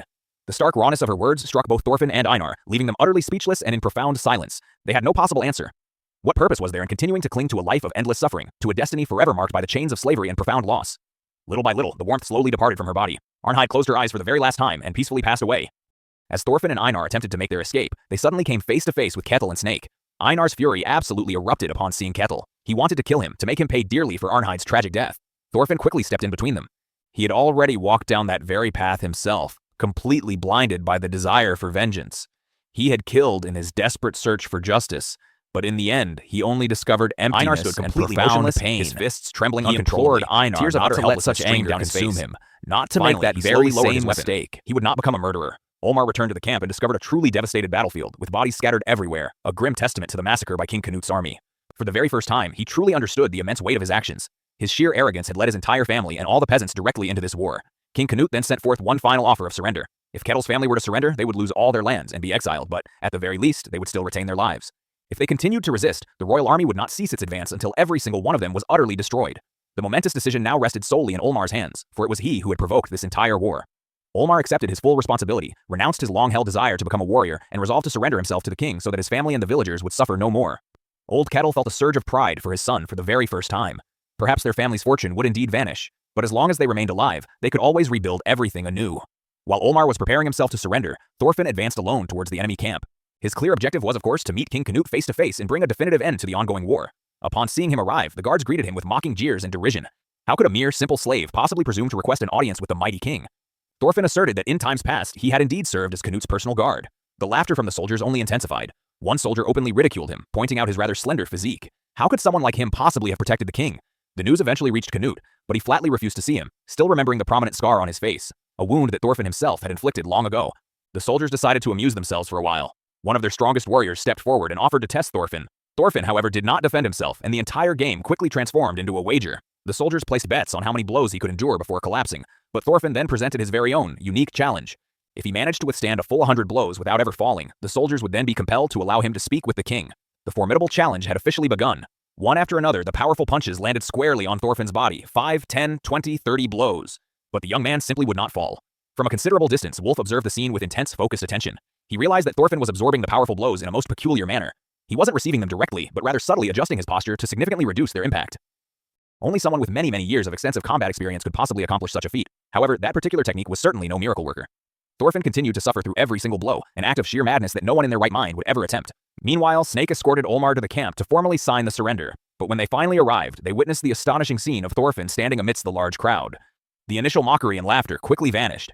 No one could possibly believe that such a small, slender man was still standing upright.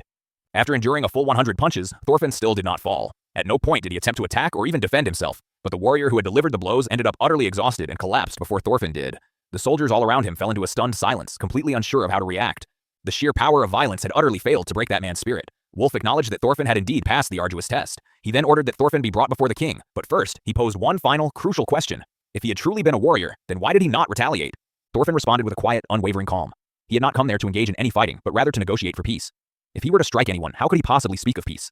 Wolf remained completely silent. That particular answer struck him as remarkably familiar. It was the very same one that many years ago the legendary warrior Thors had given. Thorfinn was then brought before the king.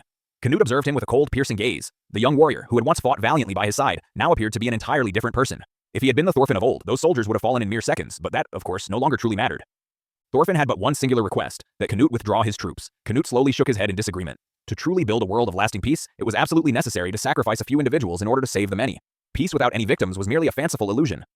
Thorfinn did not attempt to persuade him with any further arguments. Instead of doing so, he simply turned and walked away. Canute let out a loud, booming laugh. Thorfinn had endured a full 100 blows, only to then flee. To many, such a retreat was an act of utter cowardice, but for Thorfinn, it signified precisely the opposite. He had witnessed far too many wars, far too many deaths. He had learned, at an incredibly steep price, that violence only ever begets more violence. If the world chose to despise him for fleeing, then so be it. The most important thing, above all else, was simply to survive. As long as there remained a single place on this earth where one could live in true peace, he would always choose to run, rather than to fight. More than merely fleeing, his true objective was to discover a sanctuary for all those who also wished to escape the ravages of war. Thorfinn's profound words caused Canute to deeply reflect.